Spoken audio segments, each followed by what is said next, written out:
नमस्कार दोस्तों, स्वागत है आपका मोटराइड्स में। मेरा नाम है अमित और ये जो गाड़ी यहाँ पर आप देख रहे हैं ये है MG हेक्टर पे आधारित MG हेक्टर प्लस, जो कि MG हेक्टर का 6 सीटर वर्जन है।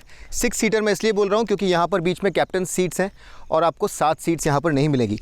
अब इससे पहले कि मैं इस रिव्यू को ज़रा आगे बढ़ाऊँ, मुझे मालूम है कि अभी माहौल कैसा चल रहा है देश के अंदर, और एक पुरानी कहावत है, डोंट किल द मैसेंजर, यानी कि जो दूत हैं, जो मैसेंजर्स हैं, उनका वध मत कीजिए, उन्हें मत मारिए।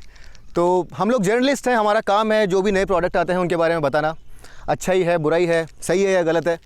हम अपनी ज़िम्मेदारी निभा रहे हैं और इमोशंस एक तरफ हैं, लेकिन हमारा काम अपनी जगह है, तो आप उस चीज़ को ज़रा ध्यान में रखिए। चलिए हम लोग सबसे पहले डिज़ाइन के बारे में बात करते हैं। और पिछली बार जब मैंने आपसे MG हेक्टर के डिज़ाइन के बारे में बात करी थी तो आपको बताया था कि इसका जो बहुत ज़्यादा बिजी डिज़ाइन था वो मुझे पसंद नहीं था। ये एक अच्छी बात है कि MG ने इस बारे में ज़रा सोचा, और अगर आप MG हेक्टर प्लस का फ्रंट ग्रिल देखेंगे, इसका फ्रंट डिज़ाइन देखेंगे, तो आप पाएंगे कि बहुत सारे बिजी, बहुत सारे लाउड एलिमेंट्स यहाँ से हटा दिए गए हैं और ये इस गाड़ी का जो नया फेस है ज़्यादा क्लीन लगता है, ज़्यादा साफ़ सुथरा लगता है, और इन सब चीज़ों के कारण ये गाड़ी ज़रा वाइड भी लगती है। अब यहाँ पे बदलाव क्या क्या हुए हैं उसके बारे में बात करते हैं। ये DRL जो यहाँ पर पहले थे, ये एक स्ट्रेट सिंपल लाइन थे, लेकिन अब इसे ज़रा कॉम्प्लेक्स कर दिया गया है। ऊपर आपको एक रनिंग DRL मिलेगा और आइज़ की तरह बीच में आपको ये 2 DRL एलिमेंट्स मिलेंगे। नीचे आपको ये क्रोम लाइनिंग मिलेगी। तो DRL का जो डिज़ाइन है ये अब ज़्यादा कॉम्प्लेक्स है और ज़्यादा प्रीमियम लगता है। ग्रिल जो है ये अब ज़्यादा बड़ी लगती है। एक बड़ा पार्ट जो क्रोम का था यहाँ पर उसे हटा दिया गया है, और जो ग्रिल खुद है इसमें आपको अब ये बहुत सारे क्रोम स्टड्स नज़र आएंगे। इसके अलावा ये जो हेडलाइट वाला पूरा सेक्शन है यहाँ पर काफ़ी ज़्यादा लाउड क्रोम था और वो मेरे ख्याल से काफ़ी ख़राब लगता था। इस लुक को अब थोड़ा सिंप्लीफाई कर दिया गया है ताकि ये ज़रा ज़्यादा सोफिस्टिकेटेड लगे। एक और जो बड़ा बदलाव आप यहाँ पर देखेंगे वो ये है कि पहले यहाँ पर आपको 2 लैंप्स नज़र आते थे और हाई और लो बीम के लिए अलग अलग लाइट्स थी, लेकिन अब एक ही लाइट दोनों काम करती है। उसके अलावा यहाँ पर आपको ये फॉग लैंप्स नज़र आएंगे और ये जो लुक है लाइट का ये भी ज़रा चेंज कर दिया गया है। उसके अलावा यहाँ पर जो क्रोम एलिमेंट्स है वो भी ज़रा कम किए गए हैं, और नीचे यहाँ पर आपको एक ये ग्रे स्किड प्लेट जैसा दिखता है। ओवरऑल अगर आप इसका लुक सामने से अब देखेंगे तो पहले जो बहुत ज़्यादा यूज़ किया गया था क्रोम, उसे कम कर दिया गया है और काफ़ी एक्सटेंसिव बदलाव किए गए हैं। और मेरे ख्याल से ये सारे बदलाव जो हैं, इन सब बदलावों के बाद में MG Hector plus MG Hector से कहीं ज़्यादा सोफिस्टिकेटेड नज़र आता है। और अगर आप एक डिज़ाइन के लिहाज से बात करें तो ये गाड़ी ज़्यादा बेहतर लगती है। चलिए अब इस गाड़ी को ज़रा हम लोग साइड से देखते हैं, और अगर आप इसे साइड से देखेंगे तो शायद आप ये आशा करेंगे कि इसका व्हील बेस बड़ा होगा, इसकी लेंथ बड़ी होगी, क्योंकि इस गाड़ी में सीटिंग क्षमता ज़्यादा है, लेकिन ऐसा नहीं है। इसका व्हील बेस हेक्टर जितना ही है, लेकिन जो बम्पर है आगे और पीछे, इसमें ज़रा फ्लेयर पैदा किया गया है ताकि गाड़ी ज़्यादा एग्रेसिव लगे, और उस कारणवश 65 mm जो है इस गाड़ी की लेंथ बढ़ गई है। लेकिन ये बात याद रखिए कि इस लेंथ के बढ़ने से अंदर कैबिन के अंदर जो ओवरऑल वॉल्यूम है उस पर किसी तरह का कोई फ़र्क नहीं पड़ा है। तो ये जो बम्पर्स हैं आगे और पीछे, इस बॉडी वर्क के कारण ये लेंथ बढ़ी है। अंदर कैबिन स्पेस, ओवरऑल वॉल्यूम पहले जितना ही है। आप अगर इस गाड़ी को बाजू में से देखेंगे तो आप पाएंगे कि व्हील्स जो हैं पहले जितने ही हैं। 17 इंच के यहाँ पर व्हील्स हैं और 215 सेक्शन के आपको यहाँ पर टायर मिलते हैं। गुडियर के एश्योरेंस टायर्स मिलते हैं। व्हील्स पहले वाले वर्जन में, यानी कि जो 5 सीटर वर्जन है हेक्टर का, वहाँ पर भी ज़रा छोटे लगते थे और यहाँ पर भी छोटे ही लग रहे हैं। मेरे ख्याल से ये गाड़ी ज़्यादा बड़े व्हील्स के साथ में ज़्यादा अच्छी लगे। ग्राउंड क्लियरेंस यहाँ पर अगर आप देखेंगे तो पेट्रोल और डीजल वेरिएंट्स में ज़रा फ़र्क है। 191 और 196 mm का ग्राउंड क्लियरेंस यहाँ पर आपको मिलता है। एक और सवाल जिसका जवाब आप में से बहुत सारे लोग जानना चाहते होंगे वो ये है कि क्या इस गाड़ी के सस्पेंशन में, इसके ट्रैक में या और किसी मैकेनिकल्स में चेंज हुआ है। तो सीधा सा जवाब ये है कि इसका सस्पेंशन, इसका ट्रैक, इसके मैकेनिकल सेम है। और जहाँ तक वज़न की बात आती है तो spec to spec, variant to variant, ये गाड़ी हेक्टर से लगभग 12 किलो ज़्यादा भारी है। एक और ज़रूरी चीज़ जो चेंज नहीं हुई लेकिन फिर भी बताना ज़रूरी है, ये जो डोर्स हैं ये जब बंद होते हैं तो सिल्स को अच्छे से कवर कर लेते हैं, जिससे कि कोई डस्ट वगैरह अंदर नहीं जाती है, और जब आप गाड़ी से नीचे उतरते हैं तो आपके कपड़े गंदे नहीं होते हैं। साइड से ओवरऑल लुक जो है वो हेक्टर जैसा ही है और यहाँ पर कोई ख़ास बदलाव नहीं किए गए हैं। अब जो पीछे वाला सेक्शन है इस गाड़ी का, वो पहले काफ़ी डिसअपॉइंटिंग लगता था और उसके 2 बड़े कारण थे। पहली बात तो ये कि आगे की ही तरह यहाँ पर क्रोम जो है वो काफ़ी भारी मात्रा में यूज़ किया गया था, जिससे ये ज़रा गॉडी लगती थी, बहुत ज़्यादा सोफिस्टिकेटेड नहीं लगती थी। और दूसरी बात, इन 2 टेल लैंप्स को कनेक्ट करने वाला जो प्लास्टिक पैनल यहाँ बीच में था, उसकी क्वालिटी कुछ खास अच्छी नहीं थी, उसका कलर कुछ खास अच्छा नहीं था और उसे देख कर के एक चीप मटेरियल का आभास होता था। साथ ही साथ ये जो फॉ एग्जॉस्ट हैं यहाँ पर, ये काफ़ी बड़े थे। वैसे भी ये गाड़ी काफ़ी नैरो है और काफ़ी ऊंची है, तो जब आप इस गाड़ी को पीछे से देखते तो ये काफ़ी पतली और एक एमयूवी जैसी लगती थी, एसयूवी जैसी नहीं लगती थी। इस चीज़ को एड्रेस करने की कोशिश करी है एमजी ने, और इसके अंतर्गत जो पहली चीज़ है वो ये है कि वो प्लास्टिक वाला जो पार्ट है उसे हटा दिया गया है और उसकी जगह ये एक ज़्यादा अच्छी दिखने वाली क्रोम स्लैट डाली गई है। टेल लैंप्स का डिज़ाइन पूरी तरह से चेंज कर दिया गया है और ये अब ज़्यादा अच्छे लगते हैं। यहाँ पर ब्रेक लाइट्स और जो ब्लिंकर्स हैं ये दोनों ही चेंज किए गए हैं और यहाँ पर आपको स्वाइप आउट ब्लिंकर्स मिलते हैं आगे और पीछे। इसके साथ ही अगर आप ये नीचे वाला सेक्शन देखेंगे तो यहाँ पर भी क्रोम कम कर दिया गया है और ये जो फॉ एग्जॉस्ट वाले एलिमेंट्स हैं इन्हें ज़रा ज़्यादा नैरो कर दिया गया है। इनका वर्टिकल साइज़ कम करने से अब ये गाड़ी ज़रा पहले से ज़्यादा वाइड लगती है और इससे मेरे ख्याल से ओवरऑल प्रोपोर्शन जो है गाड़ी का ये बेहतर लगता है। ये गाड़ी ज़रा ज़्यादा एसयूवीश लगती है। तो अगर आप एक विजुअल एलिमेंट की बात करेंगे तो जो चीज़ें खटकती थी आँखों में उन्हें काफ़ी हद तक एमजी ने यहाँ पर एड्रेस किया है और मेरे ख्याल से आने वाले अपग्रेड्स के अंदर ये परिवर्तन आप नॉर्मल 5 सीटर एमजी हेक्टर के अंदर भी देख सकते हैं। एक बड़ा बदलाव जो यहाँ पर हुआ है वो ये है कि अब आप यहाँ पर लेग स्वाइप के साथ टेल गेट को खोल सकते हैं। ये टेल गेट पावर्ड है और यहाँ पर अगर आप तीनों रोज़ अप रखेंगे तो आपको 115 लीटर्स का बूट स्पेस मिलता है। अगर आप सेकंड रो को डाउन कर देंगे तो आपको 530 लीटर्स का बूट स्पेस मिलता है, जो मेरे ख्याल से काफ़ी अच्छा स्पेस है। अगर आप एक फैमिली के साथ एक लंबे हॉलीडे पर जा रहे हैं तो भी 530 लीटर्स मेरे ख्याल से काफ़ी ज़्यादा बूट स्पेस होता है। अगर आप इसे कंपेयर करेंगे 5 सीटर एमजी हेक्टर के साथ तो वहाँ से स्पेस ज़रा कम हुआ है। वहाँ पर आपको लगभग 580 लीटर्स का बूट स्पेस मिलता था। अब यहाँ पर अगर आपके 2 रोज़ अप हैं तो आपको 530 लीटर्स का बूट स्पेस मिलता है। इस पावर्ड टेल गेट को आप इस तरह से बंद कर सकते हैं और जो बड़ा ऑब्वियस सा बदलाव है वो यहाँ पर है। अब आपको यहाँ पर हेक्टर के साथ साथ प्लस की ब्रांडिंग भी मिलती है। पहले की तरह यहाँ पर इंटरनेट इनसाइड की ब्रांडिंग आपको मिलेगी। एक और बड़ी इंटरेस्टिंग सी चीज़ जो आप यहाँ पर देखेंगे वो ये है कि जब आप ये टेल गेट खोलते हैं तो ये लाइट जो है ये ऊपर चली जाती हैं और विजिबल नहीं रहती हैं।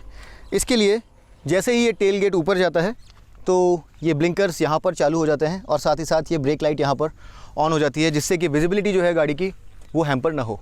ओवरऑल अगर आप लुक्स की बात करें मेरे ख्याल से तो हेक्टर के मुकाबले ये गाड़ी डेफिनेटली ज़्यादा बेहतर लगती है और जो क्रोम निकाल दिया गया है और जो छोटे मोटे बदलाव किए गए हैं उनके द्वारा ये गाड़ी पहले से ज़्यादा बेहतर नज़र आती है।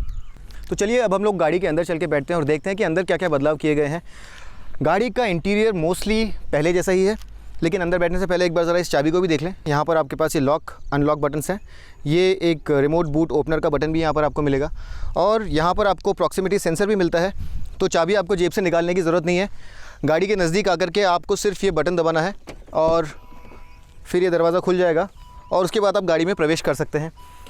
अंदर इंटीरियर की अगर आप बात करें तो फीचर्स के लिहाज से और डिज़ाइन के हिसाब से आगे की तरफ कोई भी चेंजेस नहीं किए गए हैं और इस गाड़ी का बड़ा ही डिटेल्ड रिव्यू मैं पहले कर चुका हूं, जहां पर मैंने इसकी एक एक फ़ीचर के बारे में एक एक डिटेल आपको बताई है और उसका लिंक आपको ऊपर मिल जाएगा। तो मैं इस रिव्यू के अंदर उन सारी डिटेल्स के बारे में वापस बात नहीं करूँगा, क्योंकि यहाँ पर जो टेक्नोलॉजी है, जो फ़ीचर्स हैं और भी सारी चीज़ें पहले जैसी ही हैं, उसमें कोई बदलाव नहीं किया गया है। जो बदलाव है हम इस चर्चा को उन बदलावों तक ही सीमित रखेंगे। तो दोस्तों, पहले की तरह MG हेक्टर प्लस में भी बहुत सारे फीचर्स हैं। ये बड़ा टच स्क्रीन यहाँ पर मिलता है। हेलो MG कमांड्स के साथ में आप बहुत सारी चीज़ें कर सकते हैं। Hello MG, I'm here. लेकिन अब यहाँ पर आपको एक चिट चैट फीचर मिलता है जिसमें आपके पास कुछ स्पेशल कमांड्स हैं, जहाँ पर आप गाड़ी के कुछ फंक्शंस तो यूज़ नहीं करते हैं लेकिन MG के साथ बात कर सकते हैं। मिसाल के तौर पर, hello MG, Pardon? How am I looking today? You are looking great today. इस तरह के कुछ छोटे मोटे कमांड्स हैं जिसके द्वारा आप इस गाड़ी से बात कर सकते हैं। और ये स्टीयरिंग अप एंड डाउन के साथ साथ रीच के लिए भी एडजस्टेबल है।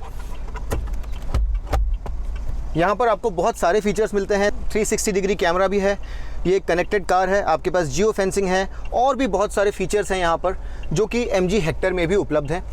यहाँ पर आपके पास ये बड़ा पैनोरामिक सनरूफ है जो कि एक बहुत अच्छी बात है। ये अपने सेगमेंट का सबसे लंबा सनरूफ है, हालांकि सबसे चौड़ा नहीं है। लेकिन अगर ये ग्लास वाले पैनल के लिए हमें एक वन टच ऑपरेशन मिलता तो ज़्यादा अच्छा रहता। फ़िलहाल आपको इसे पकड़ के रखना होता है, लेकिन ब्लाइंड्स आप वन टच के साथ कंट्रोल कर सकते हैं। ड्राइवर सीट इलेक्ट्रिकली एडजस्टेबल है, हाइट एडजस्टेबल है, और अच्छी बात यह है कि यहाँ पर भी आपको इलेक्ट्रिकल एडजस्टमेंट मिलते हैं फ्रंट पैसेंजर के लिए। एक कमी जो मुझे नज़र आई वो ये है कि ग्लव बॉक्स यहाँ पर कूल्ड नहीं है। अगर ये कूल्ड होता तो और भी ज़्यादा अच्छा होता। यहाँ पर आपके पास आर्मरेस्ट के नीचे भी काफ़ी सारा स्पेस है, लेकिन यहाँ पर भी आपके पास कूलिंग फंक्शन नहीं है। और ये जो मिरर्स हैं, ये मेरे ख्याल से अगर ऑटो डिमिंग होते तो और ज़्यादा अच्छा होता। ये कुछ छोटी मोटी कमियाँ अगर आप देखें। इसके अलावा यहाँ पर आपके पास बहुत सारे फीचर्स हैं, और top of the line variant के अंदर आपको बड़ा ही अच्छा सबवूफर और एम्पलीफायर से युक्त ऑडियो सिस्टम मिलता है। यहाँ पर आपके पास प्री इंस्टॉल्ड बहुत सारे ऐप्स हैं। यहाँ पर आपको गाना प्रीमियम जो है प्री इंस्टॉल्ड मिलता है, जिसमें आपको अनलिमिटेड म्यूज़िक मिलता है। साथ ही साथ एप्पल कारप्ले और एंड्रॉयड ऑटो की फंक्शनैलिटी मिलती है। टॉप वेरिएंट में आपको यहाँ पर 8 कलर्स का एम्बिएंट लाइटिंग भी मिलता है। अगर आप इंस्ट्रूमेंट कंसोल देखेंगे तो यहाँ पर आपके पास एक कलर्ड MID है और 2 USB चार्जर्स हैं, ऑक्स इन है। सारे डोर पैनल्स के अंदर आपके पास 1 लीटर से ज़्यादा बड़ी बॉटल्स डालने के लिए जगह है। सेफ्टी की अगर आप बात करें तो 6 एयरबैग्स आपको मिलते हैं top of the line variant के अंदर। और यहाँ पर आपके पास 3 वेरिएंट्स हैं, सुपर, स्मार्ट और शार्प, और इन तीनों ही वेरिएंट्स में आपको अलग अलग फीचर्स मिलेंगे, और ये सारे फीचर्स आपको सामने स्क्रीन पर इस वक्त नज़र आ जाएंगे। यहाँ पर ये एडिशनल डिटैचेबल एयर प्योरीफायर भी आपको मिलता है। और ये जो सब चीज़ें हैं ये कोई बहुत बड़ा बदलाव नहीं है। इनफैक्ट ये जो नया चिट चैट फीचर है ये भी अब आपको over the air MG Hector के अंदर भी मिलेगा सॉफ्टवेयर अपडेट के साथ साथ। लेकिन इंटीरियर में अगर आप देखेंगे तो सबसे बड़ा बदलाव जो है वो है कलर का। और ये जो टैन कलर आप यहाँ पर देख रहे हैं ये एक चेंज है। हेक्टर के अंदर ये ऑल ब्लैक इंटीरियर्स थे, लेकिन अब यहाँ पर आपको ये top of the line variant में टैन कलर मिलता है। और ये टैन कलर जो है ये देखने में भले ही लेदर जैसा लगता है, लेकिन ये लेदर नहीं है, लेदरेट है। और सीट्स काफ़ी कंफर्टेबल हैं। इस मटेरियल का जो फील है काफ़ी पॉश है। तो ओवरऑल फिट एंड फिनिश काफ़ी अच्छा है। और MG हेक्टर शुरू से ही अपने फ़ीचर्स के लिए जानी गई है, और यहाँ पर भी आपको वो सारे फीचर्स मिलते हैं। जो बड़ा बदलाव है वो पीछे है, क्योंकि सीट्स के कॉन्फ़िगरेशन में और स्पेस में चेंज किए गए हैं। तो चलिए चल के वहाँ पर देखते हैं कि वहाँ पर आराम और स्पेस के क्या हाल है। अब इस तरह के ऊंचे SUVs में एक जो बड़ी परेशानी होती है लोगों को वो है सीट हाइट। और जो छोटे कद के लोग होते हैं या घर में जो महिलाएं होती हैं, बुज़ुर्ग होते हैं, उन्हें इस तरह की सीट्स पे चढ़ना ज़रा डिफ़िकल्ट लगता है, क्योंकि इनकी ऊंचाई ज़रा ज़्यादा होती है। अगर आप MG हेक्टर प्लस की पीछे वाली सीट की हाइट देखेंगे तो ये बहुत ज़्यादा ऊंची नहीं है, लेकिन बहुत ज़्यादा नीची भी नहीं है। आप में से जो लोग बहुत ज़्यादा छोटे कद के हैं उन्हें हो सकता है कि थोड़ी सी तकलीफ़ हो, लेकिन अदरवाइज़ एक एवरेज हाइट वाले आदमी के लिए अंदर घुसना ज़्यादा डिफ़िकल्ट नहीं है। ये रेगुलर जो सीट की हाइट होती है उससे ज़रा ही ऊंची है। अब यहाँ पर एक और जो बड़ा चेंज है वो ये है कि जो बेंच सीट्स थी पीछे उन्हें हटा करके यहाँ कैप्टन सीट डाल दी गई हैं, और ये ज़्यादा आरामदायक है। यहाँ पर आपको ज़्यादा अच्छा सपोर्ट मिलता है, और आपको एक तरफ आर्म रेस्ट भी मिलता है, और जो 2 पैसेंजर्स हैं पीछे उन्हें ज़्यादा शोल्डर स्पेस मिलता है, बीच में डिस्टेंस ज़्यादा मिलता है। इससे एक और जो फ़ायदा होता है वो ये है कि बीच में आपको एक आयल मिलता है, जिससे कि पीछे जाना ज़्यादा आसान हो जाता है। तो ये जो ऑप्शन है ये स्टैंडर्ड ऑप्शन है। यहाँ पर MG हेक्टर प्लस के अंदर आपको बेंच सीट्स नहीं मिलेंगी, कैप्टन सीट्स ही मिलेंगी।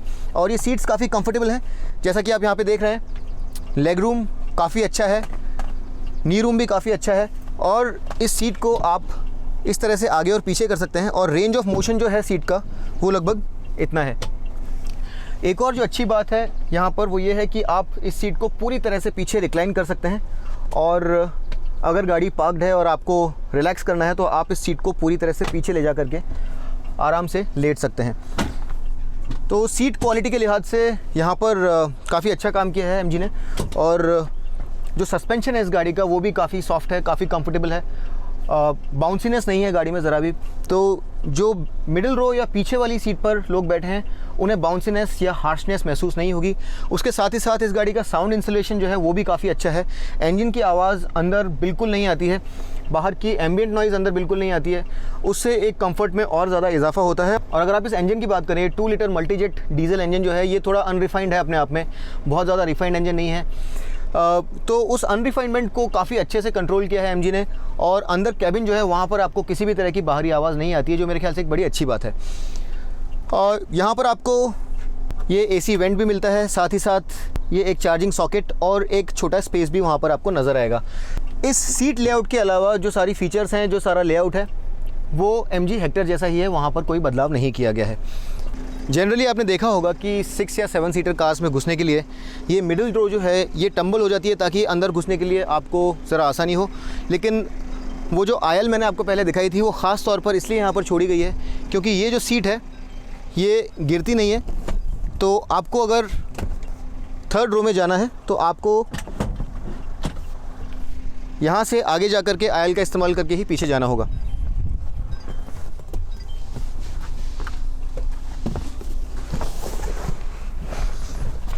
तो दोस्तों, पहले हम लोग बात करते हैं लेग स्पेस की।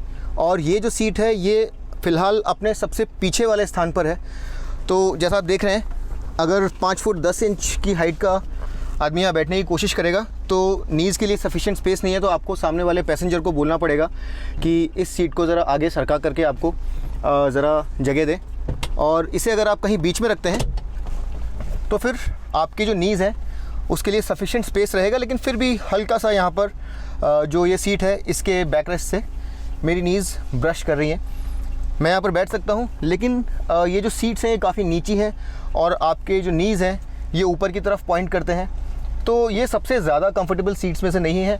ये सीट्स जो हैं ये स्पेस के लिहाज से ज़रा कॉन्स्टेंट हैं और छोटे बच्चे या फिर टीनेजर्स यहाँ पर बैठ सकते हैं, लेकिन फुली ग्रोन एडल्ट यहाँ पर बहुत ही शॉर्ट डिस्टेंस के लिए बैठ पाएंगे। मीडियम या लॉन्ग जर्नीज़ के लिए ये सीट्स सूटेबल नहीं है। हेडरूम यहाँ पर ठीक ठाक है और आपकी हाइट अगर 5 फुट 10 इंच या इवन 6 फुट तक है तो आप यहाँ पर बैठ सकते हैं। हल्का सा हेड आपका ये जो रूफ़ है इसका पिछला पार्ट है यहाँ पे ब्रश करेगा, लेकिन हेड जो है ऊपर भिड़ेगा नहीं। उसके अलावा यहाँ पर दोनों ही साइड आपको ये हेडरेस्ट मिलते हैं जो कि एडजस्टेबल हैं और एक बहुत अच्छा फीचर है।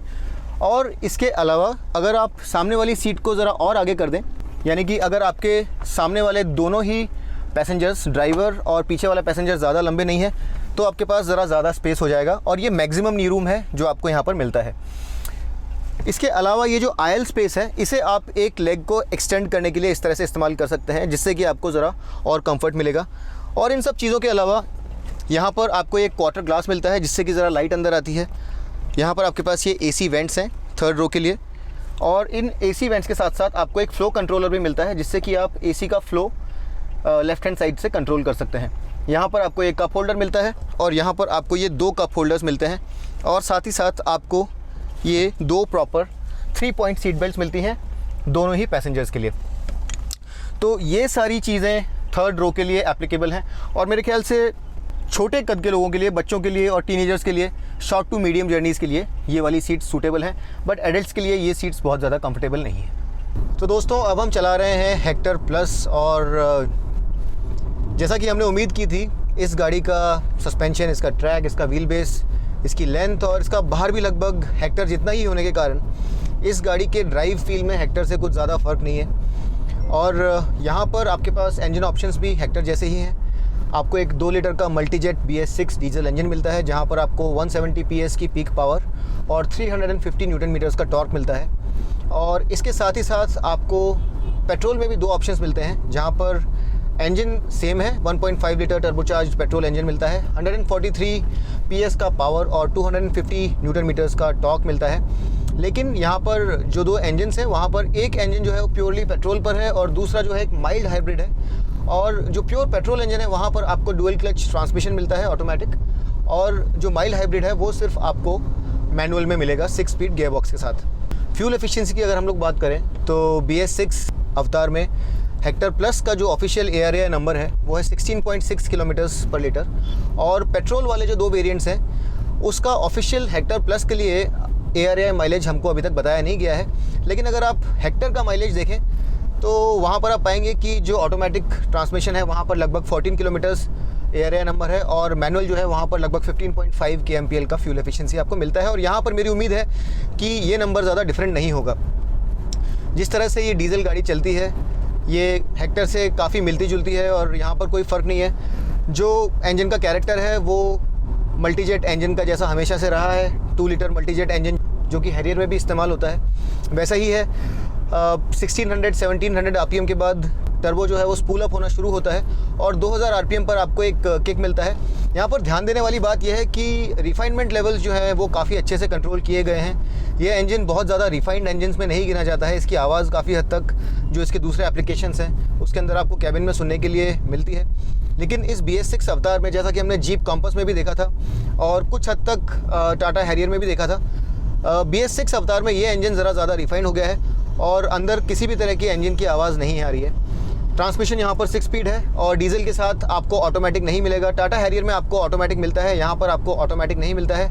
गियर शिफ्ट्स रीजनेबली स्मूथ है लेकिन एक हल्का नॉचनेस आपको महसूस होगा और इसके साथ ही जो क्लच है यहाँ पर एक हल्का सा हैवीनेस है। बहुत ज़्यादा हैवी नहीं है लेकिन बहुत ज़्यादा लाइट भी नहीं है और मॉड्यूलेट करने में ज़रा तकलीफ होती है। तो अगर आप इसे सिटी में चला रहे हैं और एक गियर हाई चला रहे हैं तो कभी कभी क्लच मॉड्यूलेट ना कर पाने के कारण आपको एक हल्का सा जर्क महसूस होगा।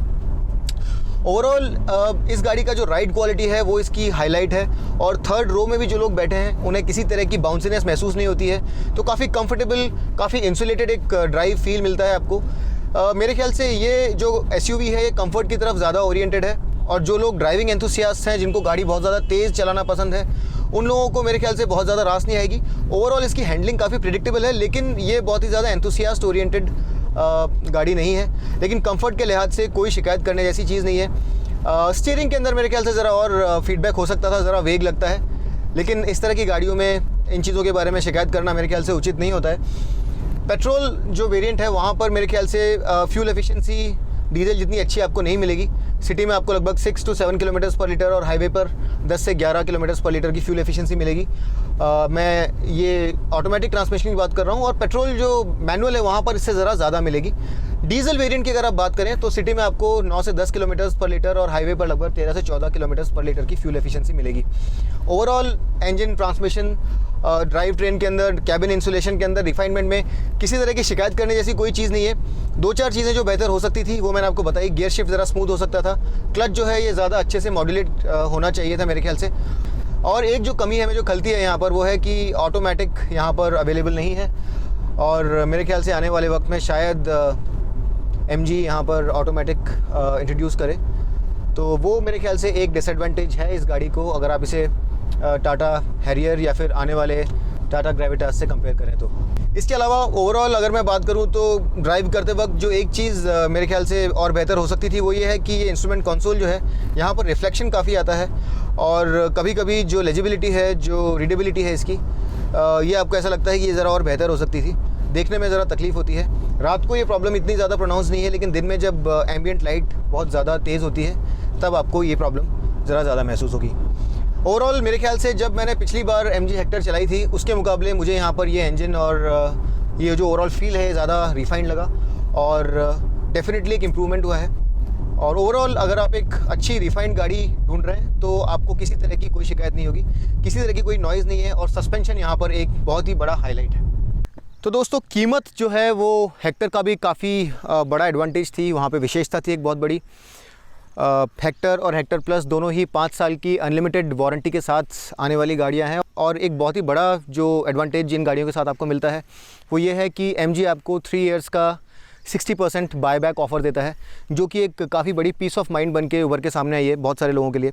MG हेक्टर में जो 5 कलर आपको मिलते हैं उसके अलावा ये जो ब्लू कलर आप देख रहे हैं ये हेक्टर प्लस के लिए एक्सक्लूसिव है और ये नया कलर इंट्रोड्यूस अभी किया गया है और ये कलर आपको सिर्फ MG हेक्टर प्लस में मिलेगा। कीमतों की अगर बात करें तो कीमतें यहाँ पर अभी तक डिक्लेयर नहीं करी गई हैं लेकिन वो आपको नीचे डिस्क्रिप्शन में मिल जाएंगी। जैसे ही ये गाड़ी लॉन्च होगी हम कीमतें अपडेट कर देंगे। और इस गाड़ी की अगर आप बात करें तो ये MG हेक्टर जो 5 सीटर वेरिएंट है उससे ज़रा महंगी होगी और MG हेक्टर 5 सीटर जो है वो 12.9 से 17.9 लाख रुपीज़ एक्स शोरूम की कीमत पर अभी अवेलेबल है, जो कि काफ़ी कॉम्पिटिटिव प्राइस है मेरे ख्याल से। और जहाँ तक मेरा अंदाज़ा है ये जो गाड़ी है यहाँ पर आपको कीमतें 13.5 लाख रुपीज़ से लेकर के लगभग 19 लाख रुपीज़ तक जाएंगी एक्स शोरूम, जो कि अगेन बहुत ही कॉम्पिटिटिव प्राइसिंग है। अगर आप कंपेयर करें इसे तो जो XUV 500 है जो इसका सीधा कॉम्पिटिटर है फ़िलहाल मेरे ख्याल से इस सेगमेंट के अंदर, उसकी कीमत इससे ज़रा ज़्यादा ऊपर से चालू होती है। वो 13.2 लाख रुपीज़ से चालू होता है और 17.7 लाख रुपीज़ तक जाता है एक्स शोरूम। और वो अब ज़रा पुराना हो गया है, उसका भी नया वर्जन अगले साल आने वाला है, तो मेरे ख्याल से अपने नए अवतार में इसे वो ज़्यादा कड़ी टक्कर दे पाएगा। टाटा हैरियर का 7 सीटर वर्जन भी बहुत जल्द आने वाला है और हैरियर की कीमतें अगर आप देखें तो 13.7 लाख रुपीज़ से अभी चालू होती हैं और जाती हैं 20.2 लाख रुपीज़ तक। ज़रा महंगा है, लेकिन आपको ये बात भी समझनी ज़रूरी है कि वहाँ पर आपको पेट्रोल ऑप्शन नहीं मिलता है, वहाँ पर आपको जो बेस वेरिएंट है वहाँ पर भी सिर्फ डीजल ही मिलता है, जो कि महंगा होता है, और उसका टॉप वेरिएंट जो है वहाँ पर आपको डीजल के साथ ऑटोमेटिक मिलता है, जो कि फ़िलहाल आपको यहाँ पर नहीं मिलेगा। यहाँ पर डीजल सिर्फ मैनुअल है, तो वो एक एडवांटेज वहाँ पर है। तो जब ग्रेविटास आएगा तो उसकी कीमतें भी उसी प्रोपोर्शन में बढ़ेंगी जिस तरह से हेक्टर प्लस की कीमतें बढ़ेंगी। फ़िलहाल अगर आप देखने जाएँ तो 6-7 सीटर एसयूवी के अंदर आपके पास बहुत सारे ऑप्शंस नहीं है। अगर आप चाहें तो इनोवा की तरफ भी देख सकते हैं, लेकिन वो बहुत महंगी है, 16 लाख रुपीज़ से उसकी कीमत चालू होती है और 25 लाख रुपीज़ तक जाती है। तो प्राइसेस के लिहाज से मेरे ख्याल से ये गाड़ी काफ़ी कॉम्पिटिटिवली प्राइस्ड होगी। जिस तरह से हेक्टर काफ़ी कॉम्पिटिटिवली प्राइस थी, उसी तरह से ये गाड़ी भी काफ़ी ज़्यादा किफ़ायती साबित होगी। एडेड एडवांटेज यहाँ पर आपको ये है कि आपको लुक्स जो हैं वो ज़रा ज़्यादा बेहतर मिलते हैं और कुछ थोड़े बहुत एडिशनल फीचर्स भी मिलते हैं। तो दोस्तों, अगर आप एक 6 सीटर एसयूवी ढूंढ रहे थे तो एक जवाब आपके सामने यहाँ पर मौजूद है। और अगर आप करंट सिनेरियो देखें तो जो ऑप्शंस आपके पास अवेलेबल हैं उसमें मेरे ख्याल से यही एक ऑप्शन है जो सबसे ज़्यादा किफ़ायती है और सबसे ज़्यादा मॉडर्न है। टाटा हेक्सा भी एक ऑप्शन था, लेकिन फ़िलहाल उसका BS6 वर्जन अवेलेबल नहीं है। तो अगर आप एक इस तरह की गाड़ी ढूंढ रहे हैं तो ज़रूर जाइए और MG हेक्टर का टेस्ट ड्राइव लीजिए और आपको वो गाड़ी कैसी लगी हमें ज़रूर बताइए कमेंट सेक्शन के अंदर। अगर आपको ये वीडियो अच्छा लगा तो इसे लाइक करना मत भूलिए, सब्सक्राइब कीजिए मोटोराइड्स को, और अगली बार तक के लिए मैं आपका दोस्त अमित आपसे विदा लेता हूँ। तब तक के लिए rev hard, rev free and drive safe.